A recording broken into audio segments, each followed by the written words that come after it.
So for question A, we needed to find the area of R.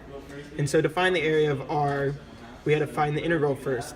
There were two equations, so we first set up from the integral from 0 to 4 with square root of x d of x plus the integral 4 to 6 with 6 minus x as our other equation d of x. Next, we found the antiderivative.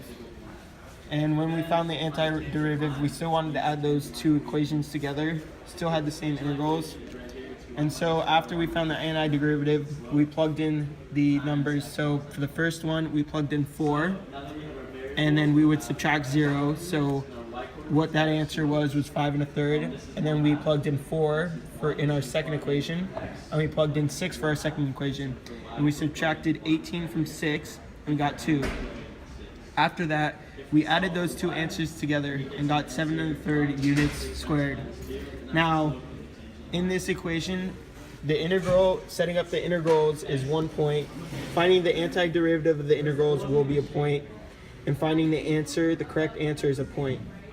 Some common mistakes that we find in this is finding the antiderivative. That may be a struggle for some students. And also setting up the integral may be a struggle because we don't know where it will end. Moving on to question B, we were initially given the region R as the base of the solid, where for each y, the range would range from 0 to 2, where the cross sections of the solid taken perpendicular to the y-axis is a rectangle whose base lies in R and whose height is in 2y. And we were supposed to write the equation but not actually analyze it or solve it. And since we were given 2y, we had to isolate x from y from the initial equation. Therefore, we first isolated the two main components, the x and the gx equations. Therefore, isolating y equals the square root of x into y squared equals x, and y equals 6 minus x into y minus 6, which equals x. Now we took these both, 6 minus y equals x, and we took both of these and plugged them back in, and we put the y on the inside because it's not an actual constant. And so the reason behind why we have 6 minus y squared, if we go down here, we can see that this is a graph of this. 6 minus y is actually the outside function since we're cutting horizontally. Since we're perpendicular to the y-axis, perpendicular.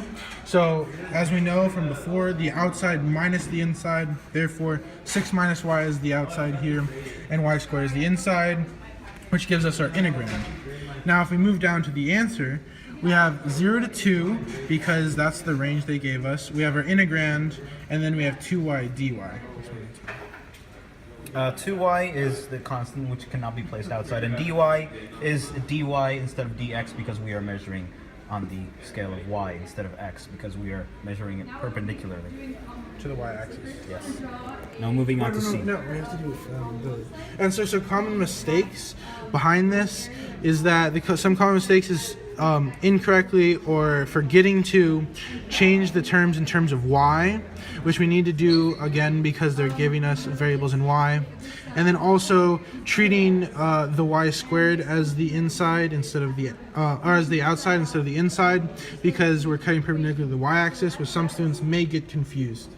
And we intended to score it on based on the integrand and the answer alone, and we thought that 2 points for the integrand alone and 1 point for the overall answer, which would merit 3 points overall for the B question for question number 3. Okay, so question C is basically says there's a point P on the graph of f at which the line tangent to the graph of f is perpendicular to the graph of G. Find the coordinate of point P. So basically it's saying like at a certain point these lines intersect from the perpendicular part. So basically what I did is I drew out the graph and then I extended g of x farther off from where it originally ended, and I extended f of x to meet that point, and around here is the point that you're trying to find. So basically the way that I set it up is we knew that g of x equals 6 minus x. And the slope of gx, which is 6 minus x, is basically a negative line. So you can do g prime of x equals -1. Then you find the slope of a perpendicular line would be +1. So you need that the derivative of f would be +1. So then you end up with f prime of x equals 1/2x to the power of -1/2. Then you simply just solve the equation. You get 1/2x to the power of -1/2 equals 1. You multiply both sides by 2. Then you end up with x to the power of -1/2 equals 2. You raise both sides by the negative second power. Get x equals 2, and then you get to x equals 1/4. So you get the x point is 1/4, and then once you solve for that, you see that y equals f of 1/4 equals square root of 1/4, and that equals 1/2. So then you get both the x and the y values.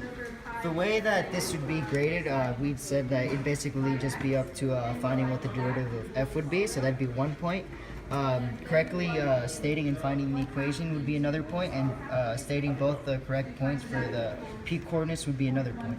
Some common mistakes that would most likely be committed during solving this problem is in general just kind of understanding where to get started.